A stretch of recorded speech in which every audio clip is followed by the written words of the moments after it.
레위기 18장부터 20장까지 성경 본문을 통해 거룩한 삶의 비결이라는 제목으로 하나님의 말씀을 증거하겠습니다. 부제목은 배우자 사랑이 하나님 사랑이다라는 것입니다. 어떤 사람은 자신이 간음하는 행위를 사랑이라고 부르지만 그의 배우자나 성직자는 그것을 불륜이라고 합니다. 어떤 부모는 이 자녀의 잘못을, 문제를 다 해결해주며 사랑이라 부르지만 가정사역자, 전문사역자는 무책임한 부모 노릇이라고 지적합니다. 그렇다면 진정한 의미의 사랑은 무엇일까요?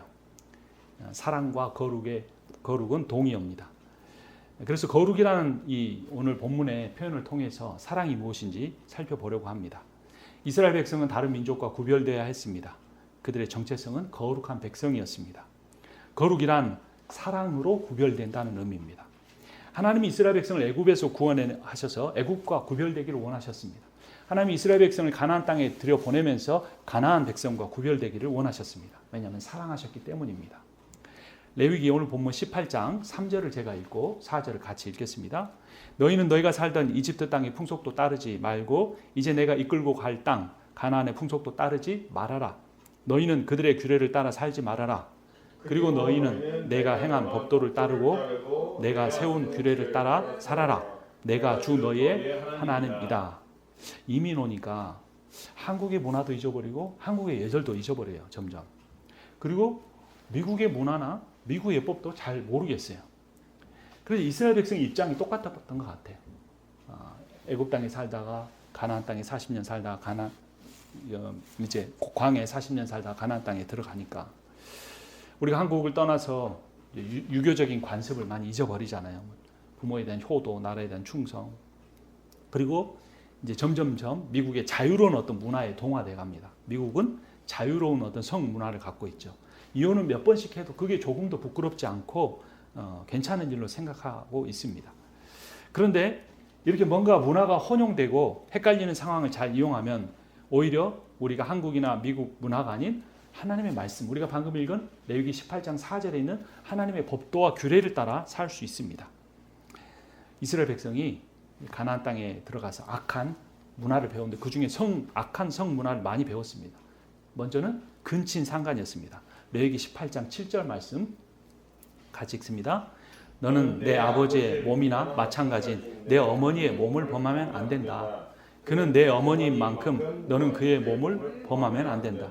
성경에 이런 내용이 있어서 근세 시대에는 18세가 되기 전에 성경을 못 읽게 했다고 합니다. 그런데 이 내용은 자신의 친모라기보다는 아버지가 재혼한 어떤 계모로 볼 수 있습니다. 이런 비도덕적인 성관계의 문제가 구약시대 때만 아니라 신약시대에도 있었습니다. 고린도전서 5장 1절을 보면 여러분 가운데 음행이 있다는 소문이 들립니다. 자기 아버지의 아내를 데리고 사는 일까지 있다고 하니 그러한 음행은 이방 사람들 가운데서도 볼 수 없는 것입니다. 아예 같이 살게 된 겁니다. 심각한 문제였죠. 이 근친상간의 문제는 형제 자매나 심지어 자기의 자녀와의 성적인 문제로도 발전이 됐습니다. 레위기 18장 9절을 제가 보고 10절을 같이 봅니다. 너는 내 누이의 몸을 범하면 안 된다. 내 아버지의 딸이든지 내 어머니의 딸이든지 집에서 낳았든지 낳아서 데리고 왔든지 그 여자의 몸을 범하면 안 된다. 너는 내 아들이 낳은 딸이나 내 딸이 낳은 딸의 몸을 안 된다. 그들의 몸은 내 자신의 몸이나 마찬가지이기 때문이다. 9절은 어떤 그 계모나 계부에 있는 이복 동생을 말하는데 10절은 자기 몸에서 난 자녀와 관계를 갖는 겁니다. 사실 얼마 전만에 며칠 전에 몇 달 전에 제가 뉴스에서도 자기의 딸과 관계를 가진 아버지가 법정 구속됐다는 이야기를 듣기도 했습니다. 자기 근친에게 행한 불륜은 자신의 수치를 드러내는 것입니다. 이 근친상간은 정서적인 충격을 그 아이에게 평생 안고 살아가게 하고 관계와 모든 삶을 황폐하게 만들어 버립니다. 그리고 근친상간으로 어떤 태어난 아이들은 다른 아이들보다 유전적으로 더 많은 질병을 겪는다고 합니다. 성경에도 이런 이야기가 나오죠. 암논이 이복 누이인 다말을 강제로 범했습니다. 그래서 큰 문제가 됐죠. 이 다말의 친오빠 압살롬이 그 암논을 죽였고 그리고 그 상황을 그대로 내버려 둔 아버지 다윗 왕까지 폐위시키려고 반역을 일으킵니다. 한 그 근친상간의 사건이 한 집안을 풍비박산으로 만들고 나라까지 혼란 속으로 끌고 갔던 것입니다. 18장 16절에 보면 형수와의 관계에 대해서도 이야기를 합니다. 18장 16절 같이 읽습니다. 너는 내 형제의 아내 곧 형수나 제수의 몸을 범하면 안 된다. 그 여자는 내 형제의 몸이기 때문이다. 그런데 예외가 있습니다. 형이 죽었는데 아들을 낳지 못하고 죽었습니다. 그럴 때는 신명기 25장 5절에 이렇게 말합니다. 형제들이 함께 살다가 그 가운데 한 사람이 아들이 없이 죽었을 때 그 죽은 사람의 아내는 딴 집안의 남자와 결혼하지 못합니다. 남편의 형제 한 사람이 그 여자에게 가서 그 형수에게 가서 아내로 맞아 그의 남편의 형제된 의무를 다해야 합니다. 왜 이렇게 성경 말씀이 모순이 되는 걸까요? 형의 가문을 이을 후손이 없기 때문입니다. 그래서 형수를 취해서 그 형수에게 아들을 낳게 해주는 겁니다. 가문의 대를 잇는 것만 아니라 아들이 없는 형수는 그 남편의 재산을 물려받을 수 없습니다. 경제활동도 할 수 없습니다. 그래서 예외의 규정을 둔 것입니다. 그러니까 이 음란이라는 것이 본질적으로는 성적인 문제라기보다는 세상 사람들처럼 타부의 문제라기보다는 어떤 이 바른 사랑의 문제라는 것을 알 수 있습니다. 이스라엘 사람은 인간과 이런 관계만 가진 것이 아닙니다. 짐승과도 부적절한 관계를 가졌습니다. 18장 22절을 제가 읽고 23절을 같이 봅니다. 너는 여자와 교합하듯 남자와 교합하면 안 된다. 그것은 망측한 짓이다. 너는 어떤 종류의 짐승과도 교접하면 안 된다. 그렇게 하는 것은 내 자신을 더럽게 하는 일이다. 여자들도 또한 어떤 짐승하고든 교접하면 안 된다. 그렇게 하는 것은 성을 문란하게 하는 행위이다. 동성애도 문제이고 수간도 잘못이라는 겁니다. 이 동성애는 신약 시대에도 큰 문제였습니다. 로마 시대에는 이성과의 성관계보다 동성의 성관계를 플라토닉 러브라고 하면서 그것이 일반화되었습니다. 로마서 1장 27절에 보면 또한 남자들도 이와 같이 여자에게 바른 관계를 버리고 서로 역종에 불탔으며 남자가 남자와 더불어 부끄러운 짓을 하게 되었습니다. 라고 합니다. 도대체 이런 성적인 타락, 근친 상간이나 수간이나 동성애 같은 문제가 왜 발생하게 된 것일까요? 첫 번째는 영적인 타락에서 온다는 겁니다. 종교적인 원인이라는 겁니다. 19장으로 가봅니다. 레위기 19장 31절 말씀 같이 읽습니다. 너희는 혼백을 불러내는 여자에게 가거나 점쟁이를 찾아다니거나 해서는 안 된다. 그들이 너희를 더럽히기 때문이다. 나 주 너희의 하나님이다. 이어서 20장으로 갑니다. 6절도 같이 읽습니다. 혼백을 불러내는 여자에 대한 이야기가 이어집니다. 같이 읽습니다. 어느 누가 혼백을 불러내는 여자와 마법을 쓰는 사람에게 다니면서 그들을 따라 음란한 짓을 하면 나는 바로 그 자에게 진노하여 그를 자기 백성에서 끊어지게 하겠다. 미신적 행위, 점쟁이 찾아다니는 일과 성행위가 함께 뒤섞여서 진행되었던 것입니다. 가나안 사람들은 우상 신전에서 여 사제들과 문란한 성행위를 하며 그런 문란한 성행위가 다산, 자기 가족들을 많이 자손을 번성하게 하고 풍작, 많은 열매를 거두어들인, 그래서 부자가 되는 길이라고 생각했습니다. 바알이라는 우상 종교를 믿는 사람들은 성행위가 농사에 풍년을 가져온다는 미신적인 믿음을 갖고 있었습니다. 아이를 낳지 못한 여인들은 이런 문란한 행위를 통해 임신하기도 했습니다. 그러니까 이런 잘못된 행위가 가능한 것은 결과만 좋으면 과정이 어떻든 상관없다는 잘못된 생각 때문입니다. 누가 어떤 관계를 맺든 자손만 많이 수태하고 낳으면 좋다는 것입니다. 성행위, 종교, 돈이 삼박자를 이루면서 문란한 문화가 만들어졌고 그것이 가나안의 어떤 타락으로 이어졌습니다. 그래서 레위기 시대의 성적 타락의 두 번째 원인, 첫 번째는 영적인 원인이었고 두 번째는 경제적 원인이었습니다. 19장 29절 말씀 같이 읽습니다. 너는 내 딸을 창녀로 내놓아서 그 몸을 더럽혀서는 안 된다. 딸을 창녀로 내놓으면 이 땅은 온통 음란한 풍습에 젖고 망측한 짓들이 온 땅에 가득하게 될 것이다. 가난한 집에서 아들은 농사를 짓습니다. 사냥도 합니다. 근데 딸은 별로 쓸모가 없었어요. 그래서 아들을 낳으면 좋지만 딸을 낳은 가난한 사람들은 창녀로 내놓아서 날마다 돈을 벌어오게 한 것입니다. 당시에는 이렇게 자녀 한 명을 낳는 것이 재산을 불리는 좋은 방법이라고 생각했습니다. 그런데 지금은 반대죠. 왜 그렇습니까? 자녀를 한 명이라도 더 낳으면 수많은 돈이 그 자녀에게 들어가기 때문에 자녀를 잘 낳지 않습니다. 그러면 이미 낳은 자녀에 대해서는 어떻게 생각을 할까요? 자본주의 사회는 경제적 능력을 가장 중요하게 생각을 합니다. 일부 기독교인들도 자본주의를 하나님 다음으로 섬깁니다. 아니 하나님과 똑같지? 혹은 하나님보다 더 섬깁니다.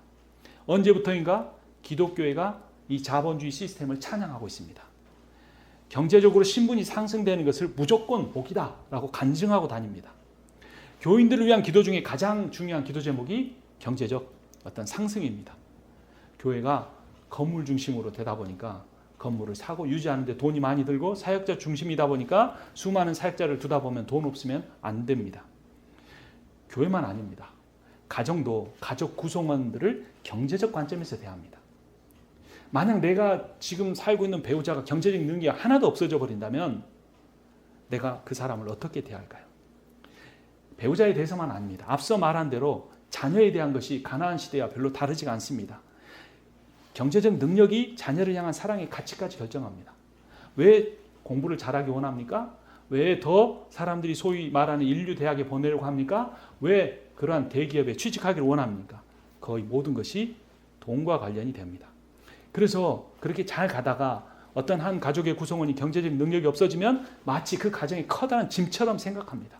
부모도 나에게 물려줄 재산이 몇만 불, 몇십만 불, 몇천만 불, 몇억이 있다면 그런 부모와 경제적 능력을 다 상실해버리고 내가 번 돈을 그 부모를 위해 지출해야 하는 상황이 된다면 우리가 그 부모를 대하는 마음가짐은 달라질 수밖에 없습니다. 왜냐하면 자본주의 사회에 살고 있기 때문에 그렇습니다.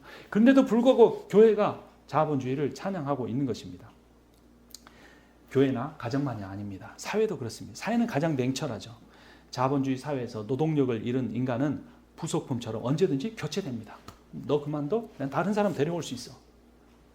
보장은커녕 쉽게 유기되고만 합니다. 팔다리를 다치거나 일을 못하게 되면 사회가 그 사람을 그 사회를 위해서 열심히 일하고 살아왔지만 더 이상 돌봐주지 않습니다.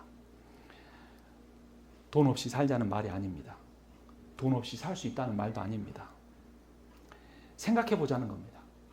왜 예수님이 수많은 본문에서 만몬과 하나님을 같이 섬길 수 없다 말씀하셨을까요? 예수님은 대단한 능력을 가졌습니다. 그런데 왜 십자가에서 죽으셨을까? 이걸 한번 생각해 보자는 겁니다. 능력이 없으셔서가 아닌데. 첫 번째 영적인 원인, 두 번째 그보다 더 큰 경제적 원인, 세 번째 문화적인 원인이 있습니다. 레위기 20장 23절 말씀, 마지막 20장에 23절 같이 읽습니다. 너희는 내가 너희 앞에서 쫓아낼 민족의 풍속을 따라서는 안 된다. 그들이 바로 그런 풍속을 따라 살았기 때문에 내가 그들을 싫어하였다. 풍속, 관습, 문화입니다. 어떤 문화 속에 살다 보면 처음에는 거부감이 있지만 점점점 그 문화에 동화가 되어 갑니다. 이스라엘 백성이 오히려 광야에 살 때는 고통스럽습니다. 날마다 먹는 음식, 그거 하나님 앞에 구하며 간절히 살았습니다. 그때는 비교적 성적으로 경건했습니다. 하지만 적과 꿀이 흐르는 광야에 들어간 뒤로는 더 이상 하나님을 의지하지 않아도 되게 됐기 때문에 그 가나안 이 문화가 준 악하고 음란한 문화에 빠져들기 시작했습니다. 당시만 아니라 현대 사회에도 동성애 문제는 똑같습니다. 여러분 잘 알려지지 않았지만 어떤 선진국에는 동물과 그런 성관계를 갖는 일들이 있습니다. 근친 상과는 더 많이 이루어지고 있습니다. 가장 심각한 문제는 간음의 문제입니다. 역사는 늘 반복됩니다. 더 새로워질 것도 없고 더 나빠질 것도 없고 계속 그런 일들을 반복하고 있는 겁니다. 그런데 우리에게는 레위기 시대에는 없었던 또 하나의 성적 타락의 문화가 있습니다. 이것은 쉽게 빠질 수 있기 때문에 어떻게 보면 가장 심각한 문제입니다. 그것은 포르노입니다. 현대인 인터넷 문화가 발달된 시대를 세상을 살고 있습니다. 나 혼자 방 안에 앉아서 무슨 일을 해도 다른 사람 모른다는 익명성, 내 존재가 드러나지 않는, 내 이름이 드러나지 않는 것이 보장된다는 겁니다. 그냥 보기만 하는데 무슨 문제가 있느냐고 할지 모릅니다. 하지만 포르노를 보고 소비하는 사람이 있기 때문에 그것을 찍는 사람이 생깁니다. 그런 성적인 행위에 평생토록 헤어나오지 못한 사람이 생긴다는 겁니다. 미국이 전 세계 포르노 산업 매출의 1위를 중국과 다투고 있습니다. 얼마 전까지 1위였다 중국이 떠오르고 있습니다. 그런데 1인당 포르노 관련 지출이 1위인 나라는 한국이라고 합니다. 한국은 철저히 유교적이고 체면 문화입니다. 그런 것을 굉장히 싫어합니다. 그런데 실상은 그렇지 않다는 겁니다. 우리가 음란한 문화의 영향을 받을 수밖에 없는 환경에서 살아가고 있습니다. 이스라엘 백성이 타락한 가나안 문화와 성적 타락과 싸워야 했던 것처럼 우리도 대단한 결심과 각오를 갖고 싸워야 하는 악한 문화 속에 살고 있습니다. 이런 문화에 왜 쉽게 빠져들까요? 이 현대 문화와 사회, 특히 선진국의 그 문화의 특징 중에 하나는 스트레스가 많다는 겁니다. 선진국의 삶이 후진국보다 더 경제적으로 부유할지는 모르지만 후진국보다 훨씬 더 많은, 아마 100배는 더 많은 스트레스를 받아야만 합니다. 그리고 자기 나라에 사는 사람보다 우리처럼 다른 나라에 이민 와서 사는 사람이 받는 스트레스는 아마 10배, 20배, 30배 더 많을지 모릅니다. 뿐만 아니라 어느 나라에 살든 더 많은 돈을 벌기 위해서 또 자신의 적성에 맞지 않는 일을 해야만 하기 때문에 직장이나 비즈니스를 바꿔보고 싶은 마음이 생기고 그렇게 하거나 하지 못하는 상황 속에도 수많은 스트레스를 받습니다. 하지만 바꿔봐도 큰 차이는 없고 또 새로운 일에 적응하는데 더 많은 스트레스를 받기도 합니다. 그래서 그런 스트레스를 해소하기 위해서 우리는 쉽게 성적인 타락의 문화로 빠져들기가 쉽다는 것입니다. 여러분, 그러나 우리가 한번 생각해 봐야 합니다. 지금 사는 이곳이 힘들어도 사실 다른 곳에 가도 거의 마찬가지입니다. 사실 지금 내가 하는 일이 얼마나 힘듭니까? 또 수익이 어느 정도 날 때는 괜찮은데 노력하는데 수익도 안 생기면 포기하고 싶고 다른 일 하고 싶습니다. 그러나 다른 일을 해도 거의 마찬가지입니다. 그리고 지금 내가 관계하고 만나는 사람들이 나를 힘들게 합니다. 그래서 내 이 사람과 좀 안 만나고 싶다고 합니다. 다른 곳에 가봐도 다른 사람도 역시 마찬가지입니다.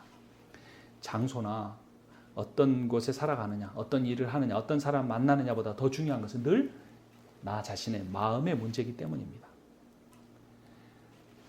그곳에, 그 일에, 그 사람과 관계 속에 나를 사랑하시는 주님이 계신다면, 또 내가 사람을 사랑하는 마음을 가지려고 애를 쓰고 있다면, 어떤 장소에 있거나 어떤 일을 하고 있거나 어떤 사람을 만나도 내가 천국을 누리며 살 수 있습니다.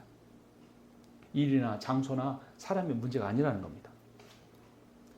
영적인 문제, 경제적인 문제, 문화적인 문제, 이런 것 때문에 우리가 스트레스를 받고 성적으로 타락한 길을 갑니다.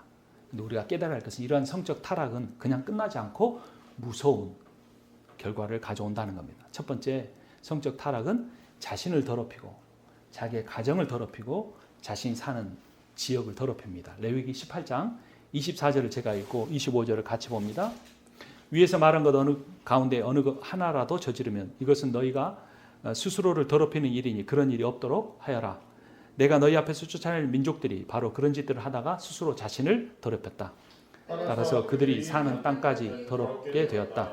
그러므로 나는 그 악한 땅을 벌하였고 그 땅은 그 거주자들 토해내게 되었다.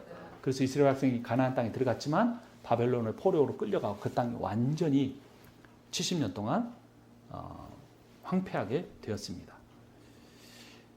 두 번째, 그러한 성적인 타락은 세상에서 잘못하면 사법적인 재판을 받게 될 수 있고 전과자가 될 수 있고 또 하나님께는 영원한, 이거보다 더 무서운 영원한 심판을 받을 수 있다는 겁니다. 레위기 20장 10절 같이 있습니다. 20장 10절 남자가 다른 남자의 아내 곧 자기의 이웃집 아내와 간통하면 간음한 두 남녀는 함께 반드시 사형에 처해야 한다. 사법적 재판과 영적인 재판을 동시에 받았습니다. 우리나라에 간음죄가 없어졌다고 하지만 또 여러 가지 정황 속에서 뿐만 아니라 우리 하나님과 관계에서 우리는 심판을 받게 됩니다. 우리가 동성애 굉장히 싫어하죠. 근친상간 어마어마한 혐오합니다. 짐승과의 관계에 있을 수 없는 일입니다. 하지만 간음에 대해서는 굉장히 상대적으로 관대합니다. 남자가 그럴 수 있지라고 생각하는 겁니다. 요즘 여자들도 마찬가지입니다. 하지만 다른 가정의 배우자와 관계를 갖는다는 것은 더 큰 죄악입니다. 왜냐하면 앞에서 말한 이런 일들은 자기만 망치는 거예요. 동성애를 하든 짐승과 무슨 짓을 하든 자기만 망치는 거예요. 그런데 이 간음이라는 건 내 가정과 상대방의 가정까지 망친다는 겁니다. 그런데도 우리가 간음의 죄를 간과하는 이유는 감정적 사랑에 빠지는 것을 인격적 사랑이라고 오해하기 때문입니다. 그러니까 사랑이라는 거예요. 내가 아내를 만나 사랑해서 결혼했지만 그 사랑은 식었고 새로운 사랑을 만났다. 나는 양심적으로 사랑 없이 살 수는 없다. 이런 말로 수많은 미국의 기독교인들이 결혼과 이혼을 반복합니다. 물론 그렇지 않은 이유 때문에인 경우도 있죠. 사랑에 빠진 사람은 자기가 사랑하는 사람이 모든 면에서 완전하다고 착각합니다. 자신을 사랑에 빠뜨린 것이 몇 개월 안에 멈추는 호르몬 작용을 인정하지 않습니다. 그런데 여러분, 사랑은 자기 중심적인 감정이 아닙니다. 상대 중심적인 언약입니다. 사랑하는 것과 사랑에 빠지는 것은 다릅니다. 사랑에 빠지는 것은 감정적이지만 의지나 의식은 없어요. 상대나 자신의 성장을 위해 노력하지도 않습니다. 종족 보존을 위한 성적 본능이나 상대방이 느끼는 성적인 매력 또는 그 사람이 가지고 있는 사회적인 능력이나 경험해 보지 못한 어떤 매력 이런 것과 관련된 동물적인 반응에 불과합니다. 불륜과 간음은 감정과 감각에 이끌리는 뭐뭐 때문에 좋아하는 에로스적인 사랑이고 내가 이미 결혼한 관계에서의 사랑은 그 사람이 나를 힘들게 한다고 할지라도 뭐뭐에도 불구하고 인내하고 사랑하는 아가페적인 사랑입니다. 그러니까 에로스의 사랑은 타인의 아름다움과 좋은 점을 받아들여 자신이 아름다워지려는 것이고 아가페의 사랑은 자신의 사랑을 타인에게 주어 부족한 그 사람을 세워주고 아름답게 해주려고 하는 겁니다. 하나님이 말씀하신 부부간의 사랑은 이 아가페적인 사랑, 희생하고 헌신하고 참고 상대를 사랑해주는 사랑인데 오늘날 수많은 사람들이 그런 사랑이 아닌 인격적 사랑이 아닌 사랑에 빠지는 것, 감각적 사랑을 사랑이라고 오해하는 것입니다. 그렇다면 우리가 어떻게 해야 이런 성적인 범죄로부터 벗어날 수 있을까요? 첫 번째, 하나님과의 관계를 점검하십시오. 19장으로 다시 갑니다. 2절 말씀 같이 읽습니다. 이스라엘 자손 온 회중에게 말하여라. 너는 그들에게 이렇게 일러라. 너희의 하나님인 나 주가 거룩하니 너희도 거룩해야 한다. 하나님이 거룩하니 너희도 거룩하라는 말씀은 하나님이 우리를 거룩한 신부로 삼고 싶다는 사랑의 표현입니다. 인간에게 나처럼 되라는 거룩의 명령이 이전에 내가 너를 정말로 사랑한다. 내 사랑에 맞는 거룩한 신부가 되라. 나를 바라보라 라는 겁니다.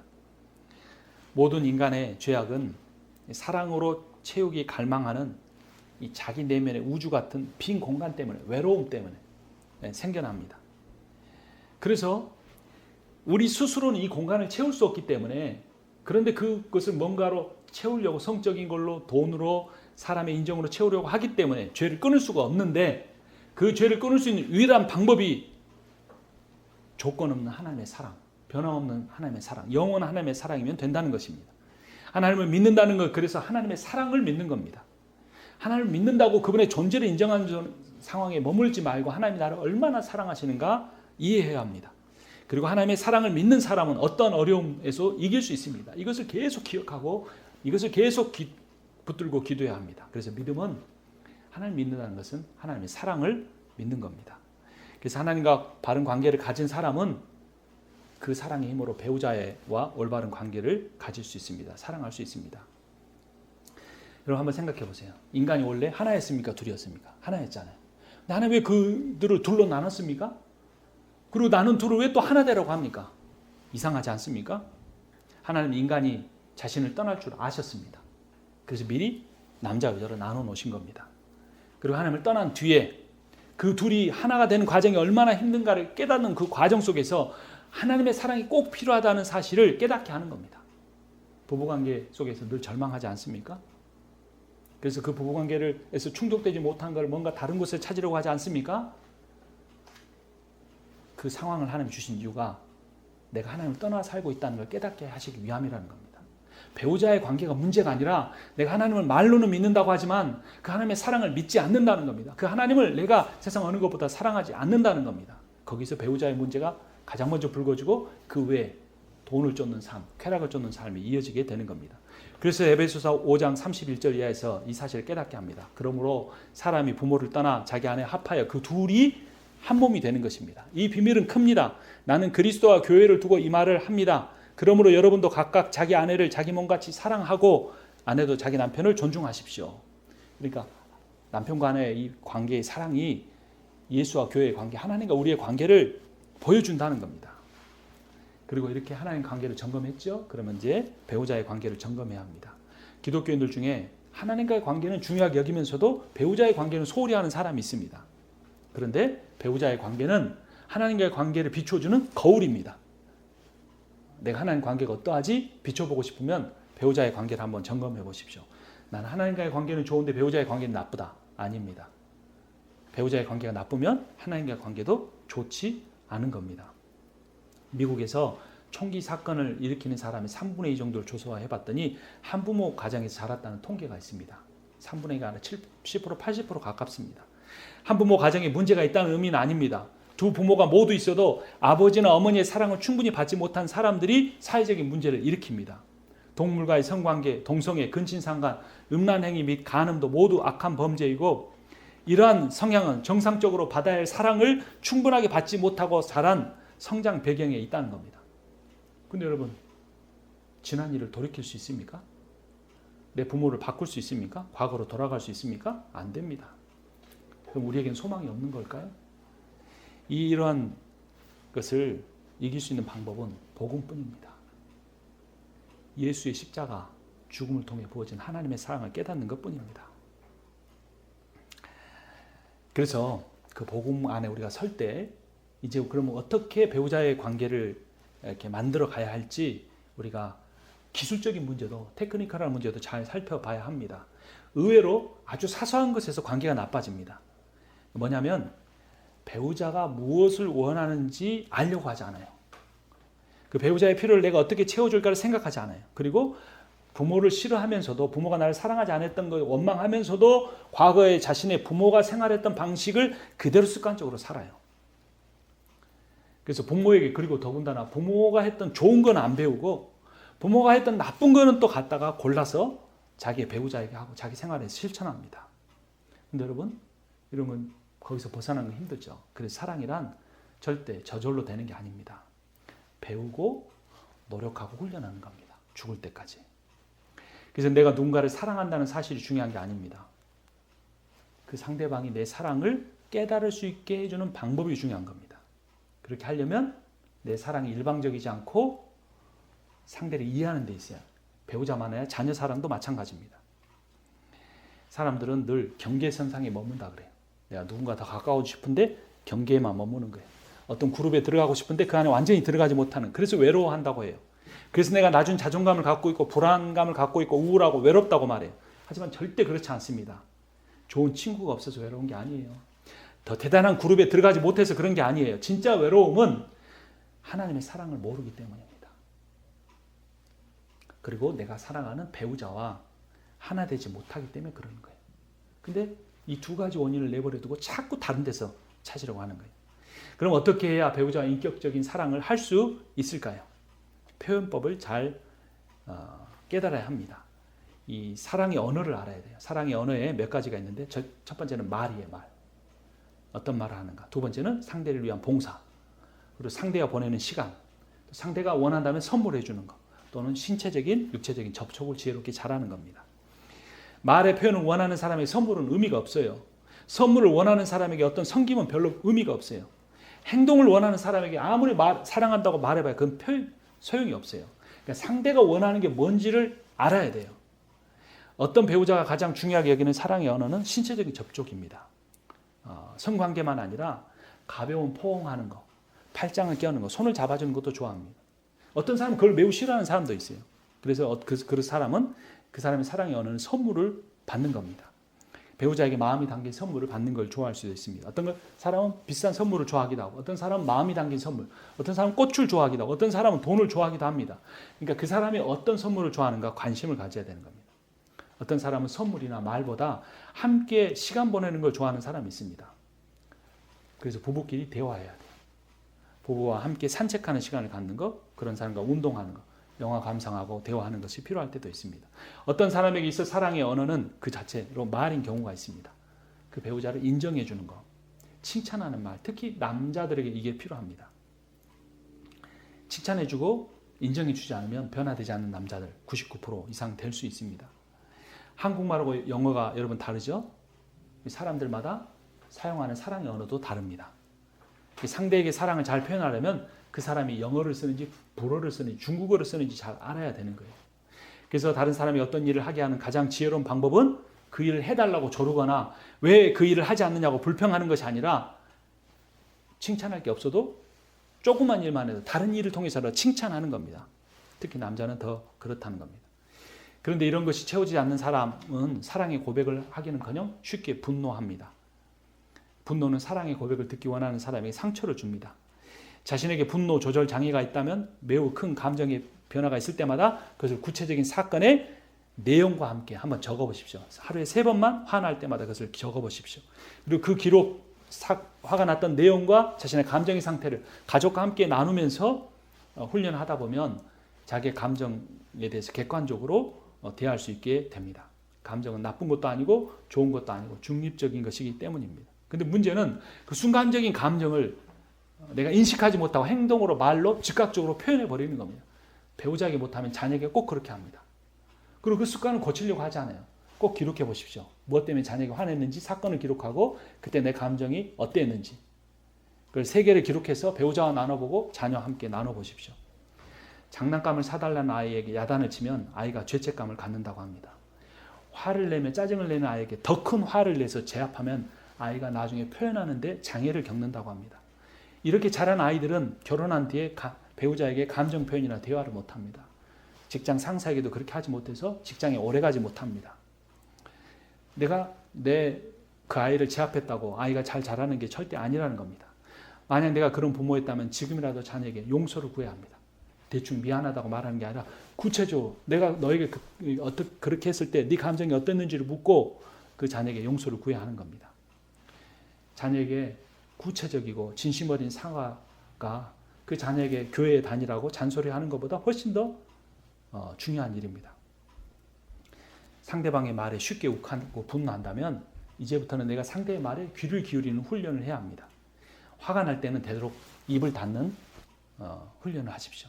그리고 그때 꾹 참고 상대의 말에 귀를 기울이는 경청의 훈련을 해야 합니다.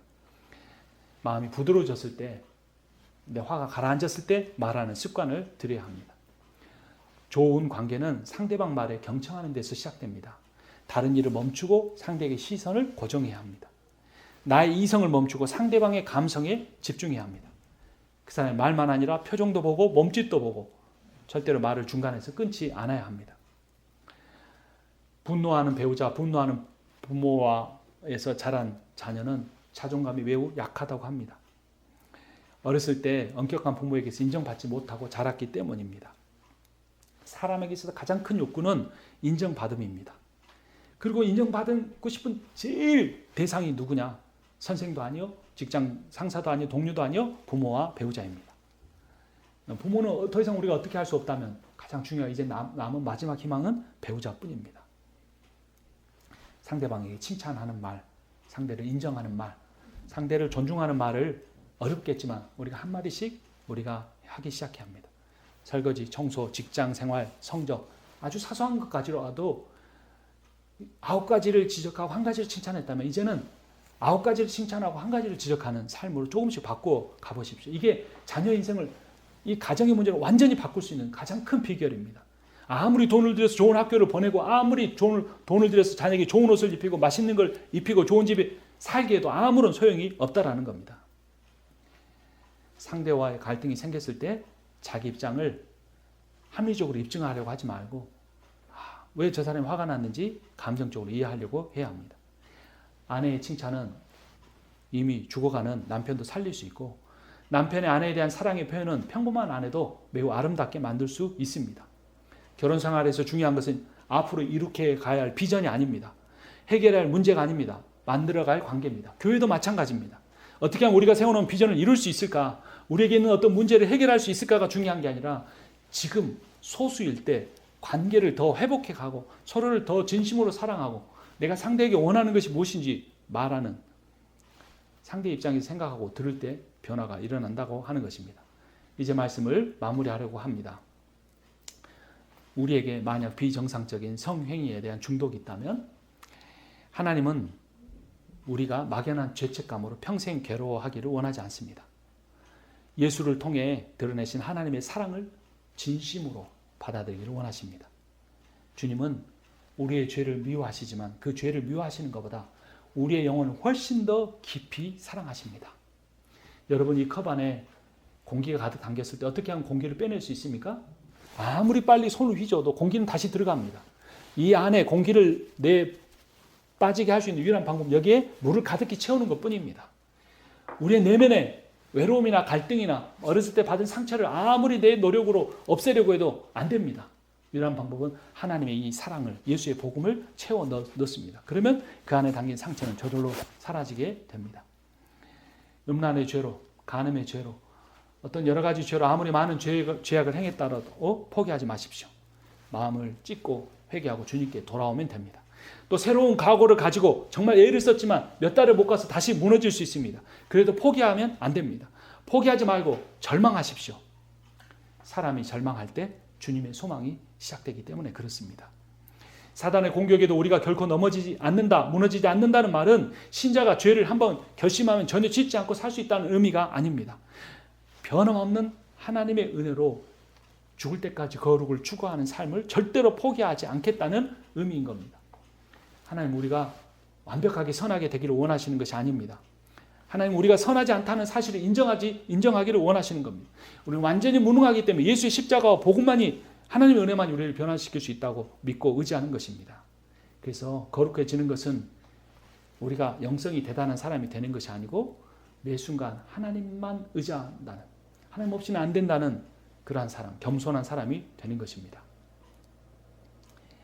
그러한 주님을 끝없는 사랑을 우리에게 부어주기 원하시는 주님과 동행하며 이번 한 주간 다른 주간보다 특별히 더 거룩을 추구하며 사는 여러분과 제가 되기를 주님의 이름으로 축원합니다. 기도하겠습니다. 우리를 사랑하시고 우리를 기뻐하시는, 우리가 비록 악하고 때로는 음란하고 어리석지만 그럼에도 불구하고 우리를 정죄하시기보다 우리를 은혜와 사랑으로 품어주시는 주님의 이름을 찬양합니다. 우리의 마음의 빈 공간, 그 안에 가득 찬 죄악을 없앨 수 있는 것은 우리의 어떤 노력으로도 안 된다고 주님이 말씀하셨습니다. 우리의 마음에 주님의 사랑을 먼저 채우기 원합니다. 그리고 멀리 있는 성교제에 죽어가는 영혼들을 사랑하기 전에 가장 가까운 내 배우자를, 내 자녀를, 내 부모를 더 지혜롭게 사랑할 수 있도록 우리가 그렇게 매 순간 죽을 때까지 훈련하며 사는 인생이 되게 하여 주옵소서. 예수님의 이름으로 기도합니다. 아멘.